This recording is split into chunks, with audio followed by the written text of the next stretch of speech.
நான் டாக்டர் அஹமத் ஷியாம்.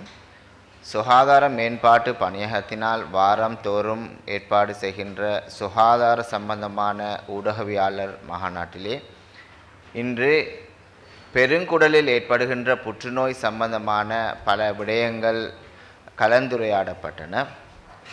இலங்கையை பொறுத்தவரையிலே வருடாந்தோறும் 3000க்கும் அதிகமான மக்கள் இந்த நோய்க்கு உட்படுகின்றார்கள். உலகளாவிய ரீதியிலே 2 லட்சத்துக்கும் அதிகமான மக்கள் இந்த நோயினால் வருடாந்தோறும் உட்படுகின்றார்கள். அதிலே அரைவாசி பேர் மரணம் சம்பவிக்கப்படுகின்றது.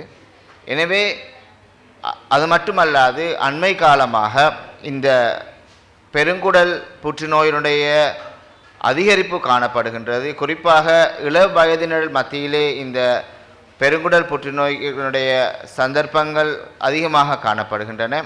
இது தொடர்பாக மக்களுக்கு அறியப்படுத்த வேண்டும்.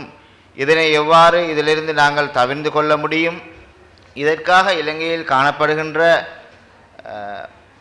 ட்ரீட்மெண்ட் ஆப்ஷன்ஸ் என்ன என்பது சம்பந்தமாக நாங்கள் இங்கே கலந்துரையாடினோம். பொதுவாக உங்களுக்கு தெரியும், இந்த எங்களுடைய உணவு மற்றும் எங்களுடைய நாளாந்த சுகாதார நடவடிக்கைகளில் ஏற்படுகின்ற பாதிப்புகளினால் அதிகமான மக்கள் இந்த நோய்க்கு உட்படுகின்றார்கள். குறிப்பாக நாங்கள் சாப்பிடுகின்ற சாப்பாட்டிலே ஏற்படுகின்ற பிரச்சனைகள், அதிகமாக மக்கள் சிவப்பு இறைச்சி அதிகமாக சாப்பிடுவது, பழங்கள் மற்றும் மரக்கறிகளை மிகவும் குறைவாக சாப்பிடுவது, நார்த்தன்மையான உணவுகளை மிகவும் குறைவாக சாப்பிடுவதனால் இந்த புற்றுநோய் ஏற்படுவதற்கான சந்தர்ப்பங்கள் அதிகரிக்கின்றன. மேலும் உடற்பருமன் அதிகரிப்பது, உடற்பயிற்சி இன்மை போன்ற காரணமும் இதற்கு முக்கிய காரணமாக இருக்கின்றது. புகைப்பிடித்தல், மதுபானம் அருந்துதல் போன்ற காரணங்களினால் இந்த பெருங்குடல் புற்றுநோய் ஏற்படுவதற்கான சந்தர்ப்பங்கள் அதிகரிக்கின்றன. மேலும் நீரிழிவு நோய் உள்ள நபர்களுக்கும் இந்த புற்றுநோய்க்கான ஏற்படுவதற்கான சந்தர்ப்பங்கள் அதிகமாக காணப்படுகின்றன. எனவே இந்த புற்றுநோய்களிலிருந்து எங்களை தவிர்த்து கொள்வதற்காக எங்களுடைய நாளாந்த சுகாதார பழக்க வழக்கங்களை நாங்கள் மிகவும் கவனமாக மேற்கொள்ள வேண்டும். குறிப்பாக ஒரு நபருடைய, குறிப்பாக 50 வயதுக்கு மேற்பட்ட ஒரு நபருக்கு அவருடைய மலம் கழிப்பதிலே ஏற்படுகின்ற பிரச்சனைகள், வயிற்றுப்போக்கு மற்றும் மலச்சிக்கல் அதிகமாக ஏற்படுவது, மலம் கழிக்கும் போது அதனோடு இரத்தம் வெளியேறுவது, உடல் நிறையிலே சடுதியாக ஏற்படுகின்ற குறைவு மற்றும் அவருக்கு குருதிச்சோகை நோய், அதாவது ஹீமோகுளோபின் குறைவது போன்ற நிகழ்வுகள் இந்த நோய்க்குரிய நோய் அறிகுறிகளாக காணப்படுகின்றன.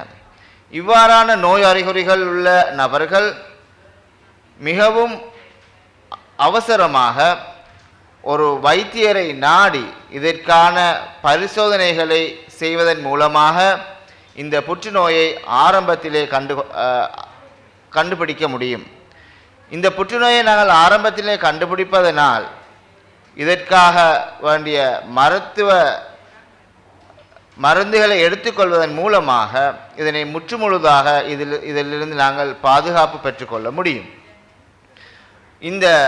இதற்காக இதனை கண்டுபிடிப்பதற்கான பல நடவடிக்கைகள் காணப்படுகின்றன. இரத்த பரிசோதனைகள் செய்து கொள்ள முடியும், பயோப்சி போன்ற பரிசோதனைகள் செய்து கொள்ள முடியும், சிடி ஸ்கேன், எம்ஆர்ஐ போன்ற பரிசோதனைகள், கொலனோஸ்கோபி என்கின்ற கேமரா மூலமாக அதனை பரிசோதனை செய்து அறிந்து கொள்ள முடியும். எனவே இதனை தவிர்த்து கொள்வதற்காக, இந்த நோய் எங்களுக்கு ஏற்படுவதை தவிர்த்து கொள்வதற்கு குறிப்பாக எங்களுடைய சாப்பிடுகின்ற உணவிலே மிகவும் கவனமாக நாங்கள் இருந்து கொள்ள வேண்டும். குறிப்பாக தினமும் அதிகமாக பழம் மற்றும் நார்ப்பொருட்கள், மரக்கறிகளை அதிகமாக நாங்கள் உட்கொள்ள வேண்டும். குறிப்பாக ஒருவர் 3 வகையான மரக்கறிகளையும் 2 வகையான பழங்களையும் ஒரு நாளிலே உட்கொள்வது இதற்கான மிக முக்கியமான ஒரு காரணமாக இருக்கும். மேலும் அதிகமாக இறைச்சி சாப்பிடுவதை குறைந்து கொள்ள வேண்டும்.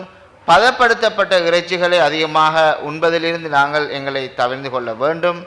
தினமும் உடற்பயிற்சி செய்வது, எங்கள் உடற்பருமனை ஒழுங்காக பாதுகாத்து கொள்வது என்பனவும் இதற்கு முக்கியமான காரணமாகும். மேலும் புகைப்பிடித்தலிருந்து எங்களை முற்றுமுழுதாக நாங்கள் தவிர்த்து கொள்ள வேண்டும். மதுபானம் அருந்துவதிலிருந்தும் எங்களை நாங்கள் தவிர்த்து கொள்ள வேண்டும். இவ்வாறான நடவடிக்கைகளை நாங்கள் மிகவும் கவனமாக செய்வதன் மூலமாக இன்று இலங்கையிலே அதிகமாக காணப்படுகின்ற அல்லது அதிகரித்து காணப்படுகின்ற அண்மை காலமாக காணப்படுகின்ற பெருங்குடல் மற்றும் குதப்பகுதியில் ஏற்படுகின்ற புற்றுநோய்களிலிருந்து எங்களை பாதுகாத்து கொள்ள முடியும். நன்றி.